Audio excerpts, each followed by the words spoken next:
হাত ধরে টানতে টানতে আরিশ আরুষিকে নিয়ে এসে বিছানায় ফেলে দিল। আরুষি কাঁদতে কাঁদতে বলল, আপনি আমাকে এখানে এনেছেন কেন? প্লিজ আমাকে যেতে দিন, আমি বাড়ি যাব। খাট থেকে নেমে দরজার দিকে যেতেই তখনই আরিশ ওর হাত ধরে আবার খাটের উপর ফেলে দিয়ে আরুষির উপরে উঠে বসে ওর ঠোঁট জোড়া দখল করে নিল। আর দুটো হাত শক্ত করে মুষ্টিবদ্ধ করে রেখেছে, যে কারণে নড়াচড়ার ক্ষমতাটুকুও পাচ্ছে না। আরিশ আরুষিকে ছেড়ে বলল, খুব শখ না তোমার আমার সাথে বিয়ে করার? তাহলে এখন পালাচ্ছ কেন? আমাদের তো বিয়ে হয়ে গেছে, আমরা তো স্বামী স্ত্রী। So let's enjoy baby. আরও হাত জোর করে আকুতি মিনতি করছে আরিশের সামনে। অল্প দিনের পরিচয় আরিশের সাথে ওর, আর 3 দিন পর ওর অব্রের সঙ্গে বিয়ে। সেখানে আরিশকে বিয়ে করার কথা কখনোই ভাবেনি আরু। হঠাৎ আরু হাউ মাউ করে কেঁদে উঠল যখন দেখলো আরিশ নিজের শার্টের বোতাম খুলছে। কিছুই বুঝতে পারছে না ও যে নিজেকে কিভাবে আরিশের হাত থেকে রক্ষা করবে। তবে শেষ রক্ষা করতেই পারল না। তার আগে আরও জ্ঞান হারালো। আরও অজ্ঞান হতেই আরিশ একটা শয়তানি হাসি দিল, দিয়ে আরুষিকে গভীরভাবে চুম্বন করলো। চারিদিকে সকলের চেঁচামেচিতে আরুষি চোখ মিলিয়ে তাকাতেই অবাক হয়ে গেল, কারণ ও ওর নিজের বাড়িতেই রয়েছে। চারপাশে ওর বাড়ির সবাই ওকে ঘিরে রেখেছে। হঠাৎ নিজের পোশাকের দিকে তাকাতেই অবাক হয়ে গেল, কারণ ও এই পোশাকে ছিলও না। আরুর জ্ঞান ফিরতেই ওর বাবা এসেই ওকে ঠাস করে চড় মারলো। এই দিন দেখার জন্য তোকে আমি বাঁচিয়ে রেখেছিলাম। এখন আমি কি জানাবো অব্রর বাড়ির লোককে? এই যে আমার মেয়ে একটা দুধচরিত্রা। আরু এবার কেঁদে ফেললো, কারণ ওর বলার মতো কোনো মুখ নেই। নিজে নিজের পক্ষে যে কোনো কথা বলবে সেই সুযোগও পাচ্ছেই না। কেউ ওকে কোনো কথাই বলতে দিচ্ছে না। তোকে যে আমি কেন জন্ম দিয়েছিলাম তার জন্য এখন আমার আফসোস হচ্ছে। জন্মের সময় কেন আমি তোকে মেরে ফেলিনি। সকলের প্রত্যেকটা কথা আরুর বুকে গিয়ে তীরের মতো বিচ্ছে, কারণ আসল সত্যটা ওই জানে। হঠাৎ এত কিছুর মাঝখানে আহান বলতে শুরু করলো, ছেলেটাকে যখন এতই ভালোবাসিস তাহলে চলে যেতিস ওর হাত ধরে। কেন ফিরে এলি, তাও আবার দুশ্চরিত্রা হয়ে? কাঁদতে কাঁদতে আরুষি চোখ তুলেই তাকালো, কারণ কি হচ্ছে ও কিছুই বুঝতেই পারছে না। ও যা ভাবছে আহান সম্পূর্ণ বিপরীত কথা শোনাচ্ছে ওকে। আমি ওনাকে কখনোই ভালোবাসিনি।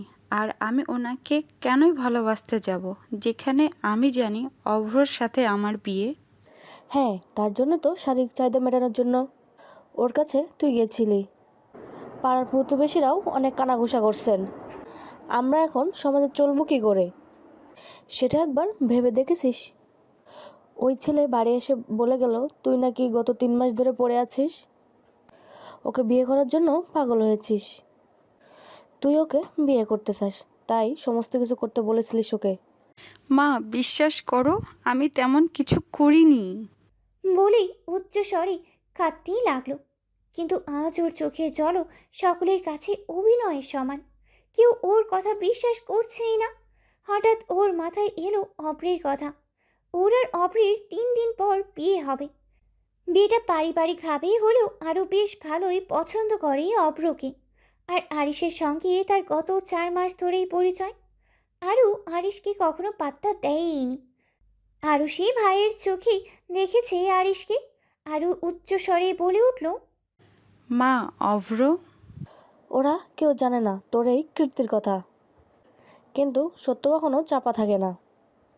সব জেনেও তোকে যদি অভ্র মেনে নেয় তাহলে ভাববি তোর কপাল ভালো। বলেই ঘর থেকে বেরিয়ে গেলেন। আরও হাউ হাউ করে কেঁদে উঠল, কারণ ও এতটাও মনের দিক দিয়ে শক্তিশালী নয় যে অন্যের বিরুদ্ধে প্রতিবাদ করবে।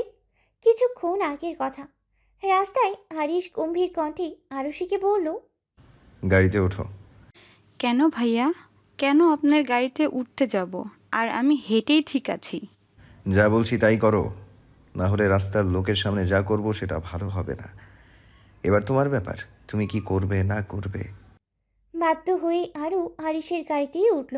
কিন্তু কী কারণে আরিশ তাকে গাড়িতে উঠতে বলল আর আরিশই বা তাকে কোথায় নিয়ে যাচ্ছে সে সমস্ত কিছু জিজ্ঞাসা করলেই আরিশ চুপচাপ ছিল। তার পরিবর্তে একটা উত্তরও দেয়নি। তারপর সেখান থেকে গেল কাজী অফিসের সামনে। তা দেখে আরুষি আরও অবাক হলো। সেখান থেকে গাড়ি থেকে নামতেই আরুষিকে টেনে টেনে নিয়ে গেল কাজী অফিসে। ওর বাবাকে খুন করার ভয় দেখিয়ে পেপারে সই করিয়ে নিল আর কবুল বলিয়ে নিল। তারপর এত সব ঘটনা হলো, কিন্তু আরিশের এই সমস্ত কাজের কোনো কারণ আরও জানেই না। সন্ধ্যাবেলা ছাদের এক কোণে আরুষি চুপচাপ বসে অব্রের সাথে কাটানোর সময়গুলোর কথা ভাবছে। হঠাৎ ওর ফোনে ফোন আসতেই চমকে উঠল। ফোনটা ধরতেই একটা আননোন নাম্বার থেকে ফোন আসলো। কলটা ধরার ইচ্ছে না থাকলেও ধরতে হলো। হ্যালো আরু পাখি, কি করছো জান? কে আপনি? আর আমাকে এই সমস্ত নামে ডাকছেন কেন? আমাকে এত তাড়াতাড়ি ভুলে গেলে? সকালে না তোমাকে আমি বিয়ে করলাম, এত তাড়াতাড়ি ভুলে গেলে হয় আরু পাখি? আরুষির যেন বুকের ভেতর ধক করে উঠল। বুঝতে পারলো যে আরিশ নতুন আর কি ঘটানোর জন্য আরিশ ওকে ফোন করেছে, সেটা ও বুঝতেই পারছে না। কি কি কি- কি চাই আপনার? আপনি এই সমস্তটা কেন করছেন? আপনার সাথে তো আমার শত্রুতা নেই। তোমার সাথে আমার কি শত্রুতা থাকতে পারে বলো তো? তুমি আমার বউ, আর বউয়ের সঙ্গে কখনো কারো শত্রুতা থাকে? সে যাই হোক, তোমার না দুদিন পর বিয়ে, আমাকে ইনভাইট করলে না তো? আমার বিয়ে আপনি কি করে জানলেন? সেটা বড় কথা নয়, বড় কথা হলো তুমি আমাকে ইনভাইট করোনি। আমি কিন্তু খুব রেগে আছি। অপরদিকে আরুষের মুখে কোনো কথাই নেই। আরিশের কথার পরিবর্তে কি উত্তর দেওয়া যায় সেটাও জানেই না। সে বাদ দাও, তোমার কিছু জরুরি ভিডিও আমার কাছে রয়েছে, সেগুলো পারলে নিয়ে যেও। আরুষি কিন্তু কিন্তু করেই বলল, কিসের ভিডিও? আর আমার সাথে আপনার কোন ভিডিও? বাবা, সকালবেলা আমি আর তুমি মিলে যে এত রোমান্স করলাম, সেগুলো ক্যামেরাবন্দি করতে হবে না? সব ভুলে গেলে নাকি? ওগুলোই আছে। বিয়ের আগে তোমার নতুন বরকে যদি দেখাতে চাও তো নিয়ে যেতে পারো, না হলে আমার কিন্তু আবার স্বভাব ভালো নয়, সকলকে দেখাবো। আরুষির গলা শুকিয়ে কাঠ। কারণ যা হয়েছে, আরিশ এর সব কিছুই ভিডিও করেছে। আর তা যদি অন্য কেউ দেখে ফেলে, অব্র কোনো দিনই আরুকে বিয়েই করবে না। আমি তাহলে এখন কি করব? কাল সকাল 10টায় ভার্সিটিতে নয়, সোজা আমার বাড়িতে আসবে। যদি না আসো তো জানতেই পারবে আমি তোমার সাথে কি কি করব। আশা করি তুমি আমাকে খুব ভালো করেই চেনো। ভাই আরু পাখি। আরুষি আর পারছে না এত কিছু সহ্য করতে। হাও মাও করে কাছে কি থেকে কি হয়ে গেল সব। সারা রাত ভয়ে ভয়ে কাটিয়েছে আরু। না জানি কোন নতুন বিপদে সম্মুখীন হতে হয় ওকে। আরিশের ভয়টা বড্ড গ্রাস করেছে ওকে। আর তাছাড়া এই সমস্ত কথা যদি অব্র জানতে পারে, তাহলে অব্র কখনোই ওকে বিয়ে করবেই না। সে যতই অব্র ওকে ভালোবাসুক না কেন, হয়তো এটা আরুর ভুল ধারণা। অব্র ইজিপ্টে থাকে, সেখানে ও কোনো একটা কোম্পানিতে কাজ করে, আর বিয়ের পরে আরুকে সেখানেই নিয়ে যাবে, এরকম একটা ভাবনা চিন্তা করেই রেখেছে। এটা যদিও বা আরও বা ওর পরিবারের কোনো সমস্যা নেই। সকালবেলা ঘুম থেকে উঠে কলেজে যাওয়ার আগের মুহূর্তে ওর কাছে অন্য দিন অনেকটা আনন্দের হয়, কিন্তু আজকে যেন তা সম্পূর্ণ অন্যরকম বলেই মনে হচ্ছে ওর। একটা আতঙ্কের সঙ্গে সময়গুলো পার করছে। মনে হচ্ছে এই বুঝি তার বড় কোনো একটা ক্ষতি হয়ে গেল। ওর বাবা মাও চায় না যে আরও আর বাড়ি থেকে বেরোক। যা যা হয়েছে পাড়া প্রতিবেশীরা অনেক কথা দিয়ে কানাঘুষা করছে, তাই হাজারো কথা শোনার ভয় তারা এমন একটা পরামর্শ দিয়েছেন আরুকে। কিন্তু আজকে আরিশের সঙ্গে দেখা করতে যেতে হবে, না হলে কোনো একটা বিপদ, বড় বিপদ হতে পারে, সেটাও ভালোই আন্দাজ করতে পারছে। রাস্তার ধারে দাঁড়িয়েছে রিক্সা নেওয়ার জন্য।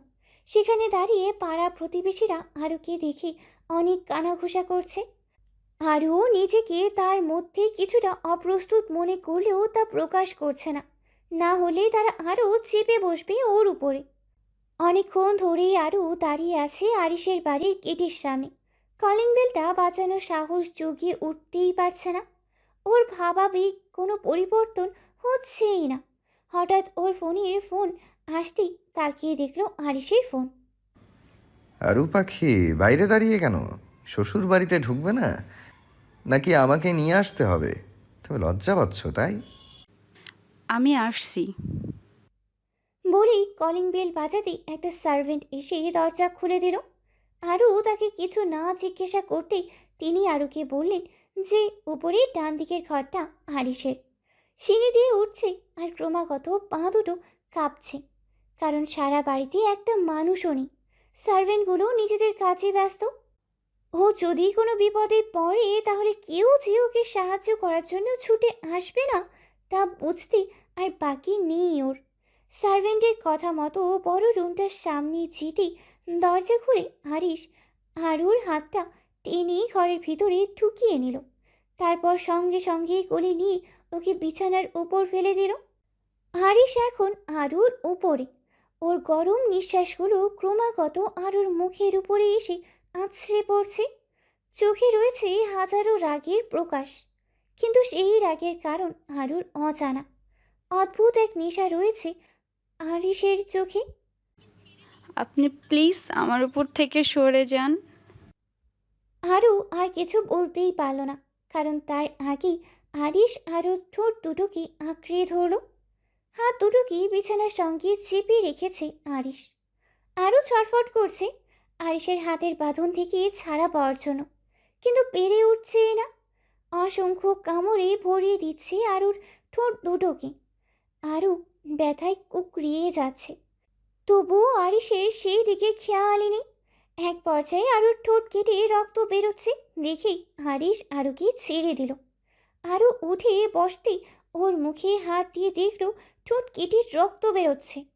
রক্তটা দেখেই আরু কেঁদে ফেলল। আরিশ আরুর কাছে গিয়ে আরুর ঠোঁটে আলতো করে চুমু দিয়ে বলল। আরু পাখি, খুব ব্যথা পেয়েছো তুমি? আরু কিচ্ছু বলছে না, শুধু কেঁদেই চলেছে, বলার ভাষাটুকু নেই। আরিশ আর কি কি করতে পারে সেটা ওর ধারণায় চলে এসেছে। এখন এখান থেকে যে কোনোভাবে ও বেরিয়ে যাওয়ার অপেক্ষায়। এমনিতেও যা ক্ষতি হওয়ার হয়ে গেছে, নতুনভাবে কিছুই হওয়ার আর বাকিই নেই। আরও ক্রমাগত কেঁদেই চলেছে, তা দেখে আরিশ চেঁচিয়ে বলল। কাঁদছো কেন তুমি? আমি তোমাকে কিছু জিজ্ঞেস করেছি? আরিশ যেন আর নিজের মধ্যেই নেই। আরও ভয়ে চমকে গেল। ওর কান্না যেন আরও বেড়ে গেল। তারপরেও ও কাঁদতে কাঁদতে বলল। আপনি প্লিজ আমাকে ছেড়ে দিন আর আমার সমস্ত ভিডিও আপনি ডিলিট করে দিন। আমি তো আপনার কোনো ক্ষতি করিনি, তাহলে আপনি কেন আমার সঙ্গে এমন করছেন? প্লিজ আমাকে ছেড়ে দিন। আরুর কথা শুনেই আরিশ হো হো করেই হাসতে লাগলো। তারপর বলল। তোমাকে ছেড়ে দেওয়ার জন্য তো আমি এখানে আনিনি সুইট হার্ট। আজকে আবার বাসন না করে তোমাকে কি করে যেতে দেই বলো? বাসুর কথাটা শুনেই আরও বিছানা থেকে নেমে দৌড়ে দরজার দিকে পালাতে গেলে আরিশ আরুর হাতটা ধরে ফেলল। এখানে এসেছো নিজের ইচ্ছায়, কিন্তু যাবে আমার ইচ্ছা হলে। তাই কোনো পালানোর চেষ্টা না করে যা বলছি তাই শোনো। আশা করি তোমারই ভালো হবে। ঠিক 2 দিন পর তোমার আর অভ্রের যেমন বিয়ে হওয়ার কথা, ঠিক তেমনটাই হবে। শুধু বিয়ের দিন বিয়েটা অভ্রের সাথে নয়, আমার সাথে হবে। আর আমার কথার বাইরে যদি একটা কিছু হয়েছে তো তোমার বাবা মাসের শেষে যে পেনশনটা পান সেটাও আর পাবে না। তোমার ভাই তার হাসপাতালের চাকরিটা হয়তো হারিয়ে ফেলবে। বাড়িঘর সব নিলামে উঠে যাবে, রাস্তায় গিয়ে নামবে তোমরা। আর তোমার অভ্র, তার কথা না হয় আমি বাদই দিলাম। আরও এবার জোরে চেঁচিয়ে বলল। আমার সাথে আপনার এত কিসের শত্রুতা যে আপনি তার প্রতিশোধ নিচ্ছেন? তোমার সাথে আমার কিসের শত্রুতা? আর আমি তোমার শত্রু এই কথাটা তুমি আমাকে বলতে পারলে আরু পাখি? আমি না তোমাকে কত ভালোবাসি। একটু আগেই কত আদর আচ্ছা, একটু আগেই কত আদর করলাম মনে নেই? নাকি কম পড়েছে? আমি এসব কিছুই করতে পারবো না। যদি না করো তো আমি যা বললাম আমি আমার কাজটা করে দেখাবো, বাকিটুকু তোমার ব্যাপার। বলেই আরিশ আরুর ঠোঁটে ছোট্ট করে কিস করে ঘর থেকে বেরিয়ে গেল। আরিশ চলে যেতেই ফ্লোরে বসে কাঁদতে লাগলো। ওর জীবনে এত বড় একটা পরিবর্তন হবে এটা ও ভাবেইনি কখনো। একদিকে অভ্র, আর আরেকদিকে তার পরিবার। আরিশের বাড়ি থেকে অনেকক্ষণ আগেই বেরিয়েছে আরু। এখন রাস্তা দিয়ে হাঁটছে, কারণ কলেজ টাইম অনেকক্ষণ আগেই পার হয়ে গেছে। আর এখন যদিও বাড়ি ফিরে যায়, তাহলে হাজারো প্রশ্নের উত্তর দিতে হবে বাড়িতে, যা আরু একদমই চায় না। এখন কিভাবে সমস্যা থেকে সমাধান পাবে সেটাই ভাবছে। কিছু একটা ভেবে ফোনটা অব্রকে ধরালো। প্রথমবার রিং হতে ফোনটা না ধরলেও দ্বিতীয়বার রিংয়ে ফোনটা ধরলো। তারপর বেশ মিষ্টি কণ্ঠে অব্র বলে উঠল, আমার বউটা হঠাৎ আমাকে মনে করেছে, তার কারণটা কি জানতে পারি? আপনি একটু আমার সাথে দেখা করতে পারবেন? একটা জরুরি দরকার আছে। নিশ্চয়ই আসতে পারবো। এই কদিনই তো আমি ফিরে আছি। তাছাড়া বিয়ের 2 দিন পরই তো আমরা ইজিপ্টে চলে যাচ্ছি। তাই একসাথে কোনো সময় কাটাতে সমস্যা কোথায়? তুমি বলো কোথায় আসতে হবে, আমি আসছি। নিউ মার্কেটের দিকে যেতেই লেকের পাশে যে পার্কটা রয়েছে ওখানেই আসুন। আমার কিছু কথা আছে আপনার সাথে। তুমি একটু ওয়েট করো, আমি এক্ষুনি আসছি। অনেকক্ষণ ধরেই দুজন পাশাপাশি বসে আছে, অব্র আর আরু। আরু কথাটা যেন কোনোভাবেই বলে উঠতেই পারছে না। একটা দ্বিধা ওর মধ্যে কাজ করছে, কিন্তু কথাটা অব্রকে না জানালেও নয়। অব্র এবার এক হাত দিয়ে আরুর কোমরটা চেপে ধরে নিজের কাছে নিয়ে আসতে গেলে আরুষি অব্রের হাত ছাড়িয়ে একটু সরে বসলো দূরে। কি হলো, সরে গেলে যে? আসলে আমার আপনার সাথে কিছু কথা বলার ছিল। আসলে অব্রের ছোঁয়ার ব্যাপারটা আরুষির ঠিক ভালোই লাগলো না, তাই অপ্রস্তুত হয়ে কিছুটা সরে গেল দূরে। বলো। আরু বলতে শুরু করলো, দেখুন, আমার সাথে আপনার বিয়ে হওয়ার আগে আমার সম্বন্ধে আমি আপনাকে কিছু বলতে চাই। কি বলতে চাও? আমার বিয়ে হয়ে গেছে আর আমি তার সঙ্গে শারীরিক সম্পর্কে লিপ্ত হয়েছি। যদিও বা আমার অনিচ্ছাকৃতভাবেই হয়েছে ঘটনাটা, এতে আমার কোনো হাত ছিল না। জোর করেই সমস্ত কিছু আমাকে দিয়ে করানো হয়েছে। এখন আমার সঙ্গে আপনার বিয়ে ঠিক হয়ে গেছে, তাই আমি ভাবলাম আপনাকে কথাটা জানানো উচিত। না হলে আপনাকে সারা জীবনের জন্য ঠকানো হবে। তাই আমি আপনাকে বললাম। এবার আপনি ভেবে দেখুন, আপনি আমাকে বিয়ে করবেন কি করবেন না। ওটাই তো তোমার ভবিষ্যৎ। আপনি কি কিছু বললেন আমাকে? কই না তো। আমি তো বলছিলাম যে কার এত সাহস যে তোমাকে বাজেভাবে স্পর্শ করে, তার নামটা বলো, আমি তাকে ছাড়ব না। আপনার কিছু করার দরকার নেই। আপনি শুধু বলুন আপনি আমাকে বিয়ে করবেন কি করবেন না। অব্র আরুর কাছে সরে এসে আরুর হাতে হাত রেখে বলল, একটা ছোট্ট ঘটনায় তোমার আর আমার সম্পর্কের মধ্যে কোনো পরিবর্তন হতে পারে না। আমি তোমাকে অবশ্যই বিয়ে করব, তারপর তোমাকে নিয়ে এখান থেকে চলে যাব। তখন এই সমস্ত কোনো দুর্ঘটনা আমাদেরকে স্পর্শ করতে পারবে না। আরুর চোখে কৃতজ্ঞতার ছাপা অব্রের প্রতি। চোখের কোণে জল জমে আছে, কেবল গড়িয়ে পড়ার অপেক্ষায়। সব কিছু জেনেও অব্র যে তাকে বিয়ে করছে, এর থেকে বড় কিছু হতে পারেই না। আমি নারীকে সম্মান দিতে জানি, তাই তোমার এই অসম্মান মুছে দেওয়ার কর্তব্য আমার। তাই তুমি চিন্তা করো না, সঠিক সময়ে আমাদের বিয়ে হবে ভালোভাবেই। বাইরের কোনো লোক কোনো কিছু ঝামেলা করতে পারবে না। আর আমি তোমাকে ইজিপ্টে নিয়ে গেলে তো তোমাকে আর কোনো চিন্তা করতে হবে না। বলেই একটা বাঁকা হাসি দিল। এই মুহূর্তে হয়তো এর অর্থ আরুর বোঝার ক্ষমতার বাহিরে। রাত 11:30। ড্রয়িং রুমে আরিশের বাবা আর মা দুজনেই বসে আছে, অপেক্ষা করছে আরিশের বাড়ি ফেরার, কারণ এটা তার নিত্যদিনের কাজ। আরিশ বন্ধুদের সঙ্গে আড্ডা দিয়ে এই সময়ে বাড়ি ফেরে। তবে ওনারা ঠিক করলেন যে আজ এর একটা ব্যবস্থা করেই ছাড়বেন। সারা জীবন তো আর এইভাবে চলতে পারে না। এখন যদি তারা হাল না ধরেন, তাহলে ভবিষ্যতে আরিশকে পাল্টানো খুব মুশকিল হয়ে পড়বে। গাড়ির চাবিটা আঙ্গুলে ঘোরাতে ঘোরাতে বাড়ির ভেতরে ঢুকতেই আরিশ দেখতে পেল ড্রয়িং রুমে ওর বাবা মা বসে আছে। ওনাদেরকে দেখে গুড নাইট বলে সিঁড়ি দিয়ে উঠতে যাচ্ছে। তখনই আরিশের বাবা বলে উঠল, এইভাবে আর কতদিন? তাড়াতাড়ি বাড়ি ফিরতে পারো না? আর এই সমস্ত বাজে সঙ্গ ত্যাগ করো, না হলে তোমার ভবিষ্যৎ যে অন্ধকার নিমজ্জিত তা আমি বেশ ভালোই বুঝতে পারছি। তুই জানিস তো আমার ব্লাড প্রেশারের হাই থাকে। সব সময় তোকে নিয়ে চিন্তা করতে করতে আমার না কোন দিন কি হয়ে যায়, সেদিন দেখবি। আরিশ ওর মায়ের কাছে গিয়ে ওর মাকে জড়িয়ে ধরে বলল, তুমি এত চিন্তা করো কেন আমাকে নিয়ে? আমি তো ঠিকই আছি, তাই না?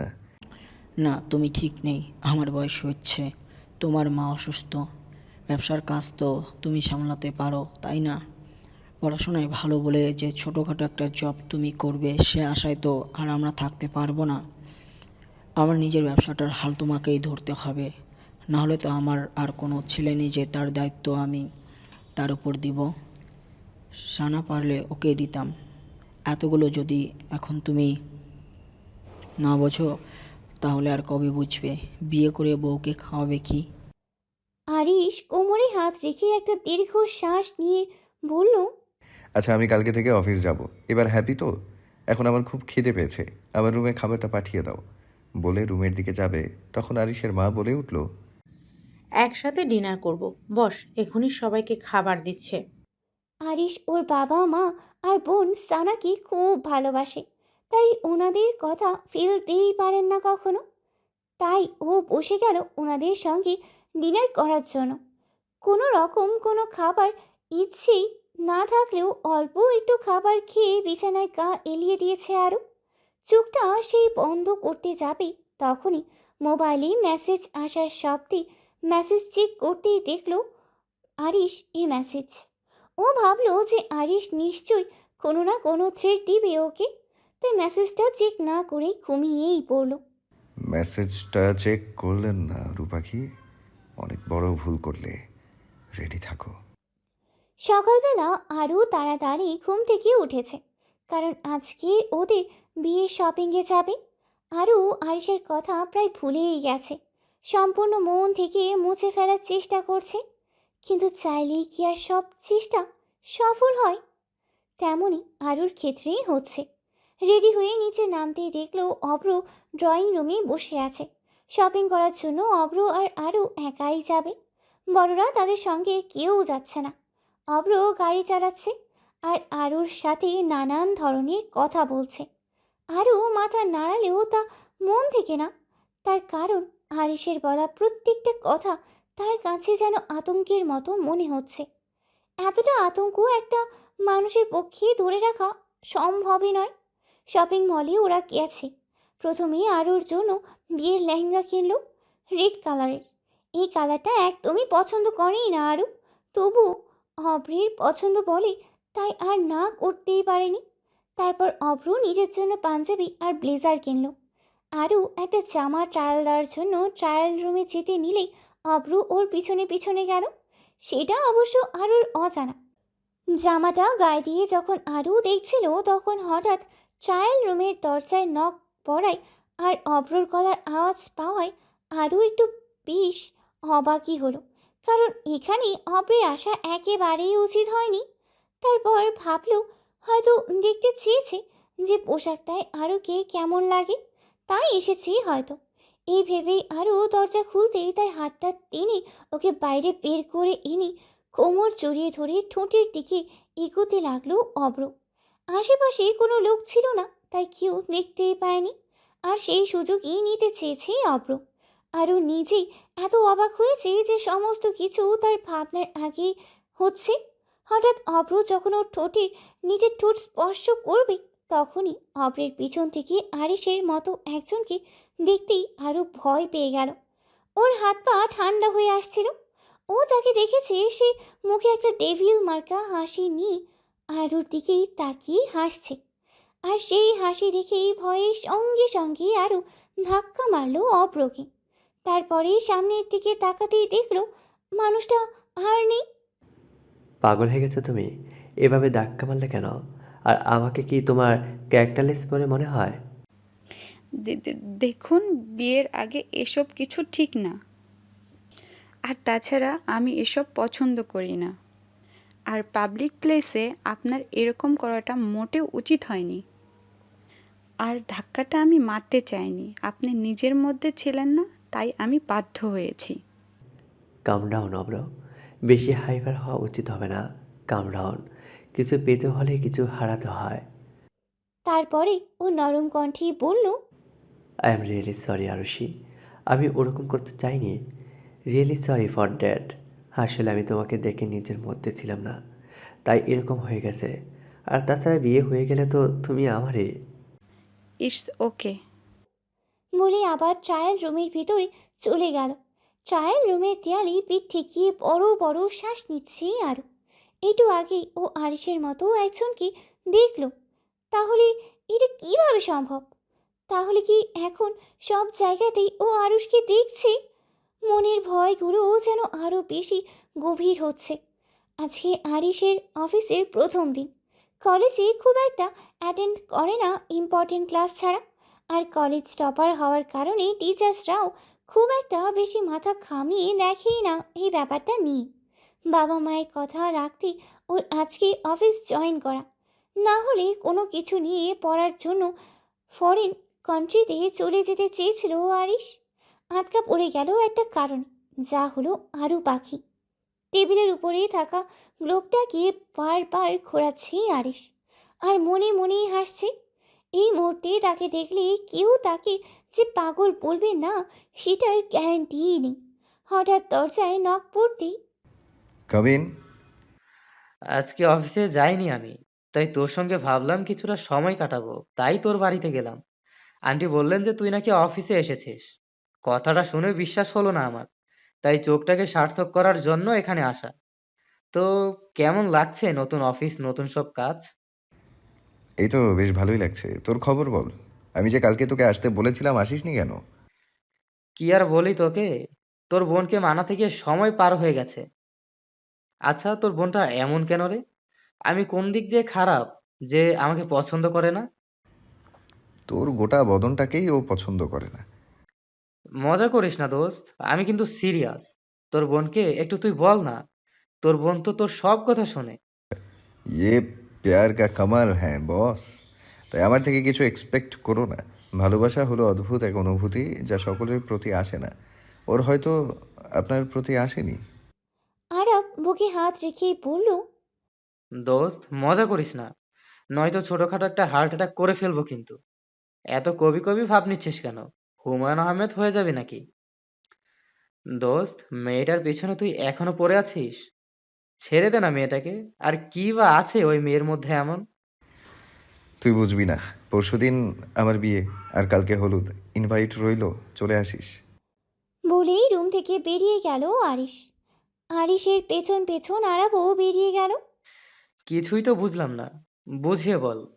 ও তুই বুঝবি না। আরিশের দরজায় নক পড়তেই আরিশ সানাকে ঘরের ভিতরে আসতে বলল। ভাইয়া, কালকে আমাকে একটু শপিংয়ে নিয়ে যাবি? আরিশ ল্যাপটপের দিকে তাকিয়ে বলল, কেন? কালকে আবার তোর কি আছে? বিয়ে টিয়ে করছিস নাকি? ভাইয়া, সবসময় কেন মজা করিস বলতো? আমার কেন বিয়ে হতে যাবে? বিয়ে তো আরু মানে আরুষির। পরশুদিন বিয়ে, আর কাল গায়ে হলুদ। হলুদ অ্যাটেন্ড করার জন্য কিছু তো নতুন পরে যেতেই হবে। পুরানো ড্রেস পরে তো আর যাওয়া যায় না, তাই না? তা তোর ফ্রেন্ড বাড়ি এসে তো ইনভাইট করে গেল না?